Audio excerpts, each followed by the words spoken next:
നമസ്കാരം. ഭയങ്കര സന്തോഷമുണ്ട്.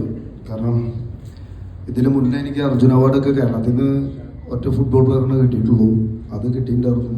അപ്പൊന്നും ഇങ്ങനത്തെ സ്വീകരണമൊന്നും എനിക്ക് കിട്ടിയിട്ടില്ല. പക്ഷേ ഏറ്റവും വലിയ സന്തോഷം എന്ന് പറഞ്ഞു കഴിഞ്ഞാൽ KFA ഒരു പത്മശ്രീ കിട്ടിയിട്ട് ആദരിച്ചു. അത് ഭയങ്കര സന്തോഷമുള്ള കാര്യമാണ്. പിന്നെ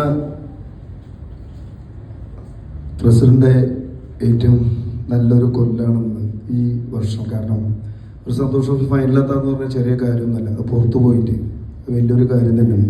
അവിടെ റണ്ണേഴ്സ് അപ്പ് ആവാന്ന് പറഞ്ഞാൽ അതിലും വലിയ കാര്യമാണ്. പിന്നെ അതുപോലെ തന്നെ നാഷണൽ ഗെയിംസ് വിൻ ചെയ്യുക എന്ന് പറഞ്ഞാൽ ചെറിയ കാര്യമൊന്നുമില്ല.